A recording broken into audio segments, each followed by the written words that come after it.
Halo Bor, jumpa lagi kita di channel Kode Dodo Film. Gimana nih kabar kalian Bor? Semoga dalam keadaan baik-baik saja ya Bor. Kali ini gue akan membahas kelanjutan dari drama Cina Hidden Love episode 8. Yang sebelumnya Zhang Zi dengan senang hati memberitahu mereka ciri-ciri Jia-Su. Dia tampan, cerdas dan kepribadiannya menarik. Dia sangat menawan, jawab Zhang Zi. Mendengar hal itu, Yuxin dengan santainya mematahkan semangat Zhang Zi dengan menduga bahwa cowok itu pasti sudah punya cewek. Cowok dengan kualitas seperti itu tidak mungkin tidak punya pacar. Mendengar hal itu, jelas saja Zhang Zi jadi sebal dan langsung mengakhiri sesi gosip ini. Nah, penasaran dengan kelanjutan ceritanya? Untuk itu, siapkan tisu dan lemaskan jari-jari kalian. Langsung saja kita ke spoilernya. Tak lama setelah kejadian itu, Zhang Zi mendapatkan voice note dari kakaknya yang menyuruhnya untuk mentraktir Jia-Su makan malam. Sembari mengingatkannya akan jasa-jasa Jia-Su padanya selama ini. Selama ini Jia-Su sangat menjaga Zhang Zi, selalu menanyakan kabar Zhang Zi dan tak pernah luput mengirim hadiah pada momen-momen spesialnya. Jadi Zhang Zi tidak boleh bersikap tidak tahu diri dan melupakan semua kebaikan Jia-Su terhadapnya selama ini. Voice note kakaknya inilah yang akhirnya membuat Zhang Zi mulai menyadari ketidakadilan sikapnya terhadap Jia-Su. Menyadari kalau Jia-Su sebenarnya tidak salah apa-apa terhadapnya. Jadi tidak seharusnya dia bersikap sedingin ini pada Jia-Su. Akhirnya setelah beberapa saat menggalau, Zhang Zi pun mengirim pesan kepada Jia-Su dan mengundangnya untuk makan malam bersama kapan saja Jia-Su ada waktu kosong sebagai ungkapan terima kasihnya. Namun karena hubungan mereka yang sekarang canggung, jadi Zhang Zi sengaja mengganti kata kau menjadi Anda. Jelas saja saat Jia-Su membaca pesan itu, dia jadi geli dan langsung menelpon Zhang Zi. Dia setuju dan menerima undangan makan malamnya. Sekaligus nanti dia akan mengantarkan Zhang Zi untuk memperbaiki HP-nya. HP-nya Zhang Zi rusak kan? Kalau tidak, kenapa Zhang Zi memanggilnya sebagai Anda? Bahkan dulu saja Zhang Zi tidak pernah begitu hormat kepadanya. Kenapa sekarang tiba-tiba pakai kata Anda? Oh, aku mengerti. Apakah kata Anda ini artinya Anda ada dalam hatiku, goda Jia-Su? Canggung mendengar gombalannya, Zhang Zi buru-buru beralasan bahwa ini adalah ajaran ayahnya. Ayahnya mengajarkan bahwa untuk memanggil orang yang lebih tua 5 tahun darinya harus pakai kata Anda. Jia-Su kan 5 tahun lebih tua darinya. Biarpun suaranya terdengar masih muda, tapi usia tidak bisa bohong. Jia-Su sudah tidak muda lagi. Selain itu, Zhang Zi dengan canggung menjelaskan alasannya tidak membalas semua pesan-pesannya selama ini. Itu bukan karena dia sengaja, tapi karena ponselnya disita sama orang tuanya. Dan dia juga harus tinggal di sekolah untuk belajar. Aku tahu kakakmu sudah bilang padaku, jawab Jia-Su. Zhang Zi pun kaget. Kau tahu kalau begitu kenapa kau masih bertanya padaku? Ya sudahlah, itu saja aku tutup ya, kata Zhang Zi. Kemudian di kampus, Zhang Zi dan teman-temannya dikejutkan oleh pemandangan sepasang kekasih baru yang baru jadian, yaitu Ningwei sama temannya Jiaming. Mereka mesra banget, bahkan pakai acara memakai baju couple pink. Mungkin karena terinspirasi oleh keberhasilan temannya yang secepat inilah, Jiaming pun langsung berusaha mengajak Zhang Zi nonton bersamanya. Tapi berhubung dia mengundang Zhang Zi di hadapan teman-temannya, jelas saja mereka langsung heboh, menggodainya dan memaksa ikut. Tapi jadwalnya hari Minggu Zhang Zi tidak bisa, karena itu jadwalnya janjian dengan Jia-Su.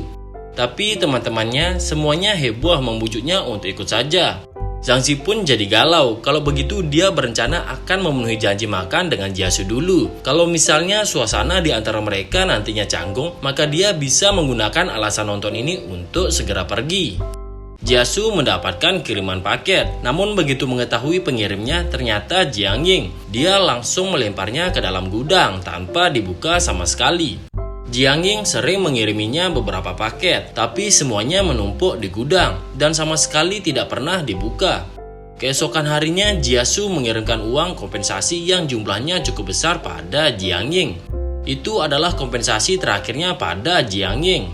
Maka dengan ini Jia-Su menyatakan dengan tegas bahwa sekarang mereka sudah tidak ada hubungan dan tidak usah berhubungan lagi. Namun sayangnya Jiang Ying sudah terlalu terobsesi padanya, sehingga dia terus-menerus menelponnya seperti orang gila, menolak untuk putus hubungan dengan Jia-Su. Namun Jia-Su sungguh tidak tahan lagi dengannya dan mengabaikan teleponnya. Lagi pula dia sedang sangat sibuk hari ini, bahkan makan pun tidak sempat saking sibuknya. Namun gara-gara sering telat makan inilah, Jiasu tiba-tiba sakit perut cukup parah di tengah rapat. Dia masih bisa menahannya sampai rapat usai. Tapi semakin lama sakit perutnya semakin menghebat. Zhang Zi sudah menunggu malam harinya, tapi saat menelpon Jiasu, dia malah mendengar suara Jiasu agak aneh. Jelas saja dia jadi khawatir. Menyadari Jiasu sedang sakit, biarpun Jiasu terus berusaha menyangkalnya dan meremehkan penyakitnya, namun dari suaranya saja Zhang Zi tahu betul kalau Jiasu tidak baik-baik saja. Jiasu harus pergi ke rumah sakit. Dia langsung memaksa Jiasu untuk memberitahukan alamat kantornya. Dan begitu mendapatkan alamatnya, Zhang Zi langsung naik taksi ke sana. Begitu tiba, Zhang Zi langsung lari ke dalam gedung itu. Tapi ternyata Jiasu sudah menunggunya di lobi dalam keadaan pucat pasi, sambil menahan sakit perutnya yang hebat. Tapi tetap saja dia bersikeras meremehkan penyakitnya. Zhang Zi begitu panik melihat keadaannya dan langsung memapahnya untuk keluar mencari taksi dan mengantarkannya ke rumah sakit. Namun agak susah mencari taksi. Beberapa kali taksi yang lewat mengabaikan mereka, membuat Zhang Zi jadi semakin panik. Saat dia berniat memanggil taksi online sambil berjalan kembali ke arah Jiasu, kebetulan Jiasu juga berjalan ke arahnya, sehingga mereka tak sengaja bertabrakan. Dengan bibir Jiasu tak sengaja menempel ke kening Zhang Zi. Jelas saja keduanya jadi canggung dan buru-buru saling menjauh. Syukurlah saat itu juga akhirnya mendapatkan taksi. Dokter mendiagnosis Jiasu kena usus buntu angkut dan ternyata kondisinya ini sudah lama ditahan.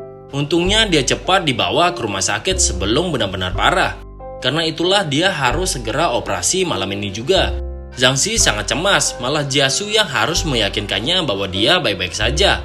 Dia bahkan berusaha menyuruh Zhang Zi untuk kembali ke asrama sekarang juga. Tapi Zhang Zi ngotot menolak dan bersikeras untuk menunggunya. Selama menunggu Jiasu, ibunya Zhang Zi menelpon untuk menanyakan keberadaannya. Zhang Zi pun jujur mengakui kalau sekarang dia sedang berada di rumah sakit menunggu Jiasu yang sedang operasi. Mendengar hal itu, ibu Zhang Zi seketika prihatin dan memberitahu Zhang Zi bahwa Jiasu sudah tidak punya keluarga. Dari cerita ibunya inilah Zhang Zi akhirnya mengetahui bahwa ternyata pada tahun awal kuliah dulu saat Jiasu bahkan belum berumur 20 tahun, Jiasu pernah meminjam sejumlah uang yang jumlahnya cukup banyak pada mereka untuk biaya pengobatan ibunya. Namun sayangnya pada akhirnya ibu Jiasu meninggal dunia. Mereka sangat memahami dan prihatin dengan keadaan Jiasu, makanya mereka tidak pernah menuntut hutangnya untuk dibayar cepat. Tapi Jiasu sendiri yang bersikeras untuk membayar uang muka hutangnya pasca pemakaman ibunya dan melunasi semuanya hanya dalam waktu setengah tahun. Dia sudah tidak punya keluarga sekarang malah sakit parah. Dia sungguh memprihatinkan. Tak lama kemudian operasinya Jiasu akhirnya selesai. Tapi dia masih bersikeras menyuruh Zhang Zi untuk balik ke asrama sekarang. Karena sekarang sudah larut malam. Karena tak enak harus merepotkan Zhang Zi terus. Awalnya Zhang Zi masih agak ragu untuk pergi. Tapi karena Jiasu terus mendesaknya, akhirnya dia pergi juga. Namun dia pergi dengan muka datar seperti lagi kesal. Jiasu pun jadi bingung mengira kalau Zhang Zi mungkin marah padanya gara-gara kecupan kening yang tak disengaja tadi. Namun yang tak disangkanya, Zhang Zi tiba-tiba kembali beberapa saat kemudian. Dia ternyata cuma pergi ke swalayan terdekat untuk membeli roti dan susu untuk makan malamnya dan memberitahu Jiasu bahwa dia sudah memutuskan untuk menemani dan menjaga Jiasu. Lagi pula seandainya situasi mereka terbalik juga, dia itu pasti akan melakukan hal yang sama untuknya. Baiklah, akhirnya Jiasu pun setuju.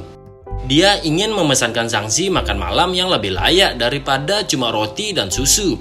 Tapi Zhang Zi ngotot menolaknya dengan alasan kalau dia tidak begitu lapar.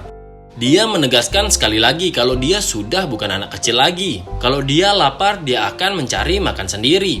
Jadilah Zhang Zi makan roti dan susunya dengan lahap sampai pipinya mengembung. Dan baru menyadari semenit kemudian kalau Jiasu sedang memperhatikannya dengan senyum geli seperti sedang menertawainya.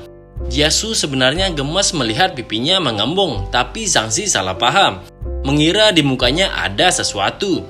Makanya dia langsung mengakhiri makannya dan bergegas ke toilet untuk mengecek keadaan dirinya. Dia jadi teringat kalau Jiasu belum boleh turun dari ranjang malam ini dan tidak bisa mandi. Makanya kemudian dia berinisiatif membawakannya handuk basah. Jiasu ingin menyekal dirinya sendiri, tapi Zhang Zi tidak setuju. Takut jahitan operasinya terbuka kalau Jiasu banyak bergerak. Maka jadilah Zhang Zi yang membantunya membasuh wajahnya. Jiasu santai saja menutup matanya, tidak sadar kalau kedekatan mereka membuat Zhang Zi jadi semakin terpesona padanya. Namun tiba-tiba Jiasu membuka matanya sehingga langsung menatap Zhang Zi, yang langsung saja membuat Zhang Zi terpana.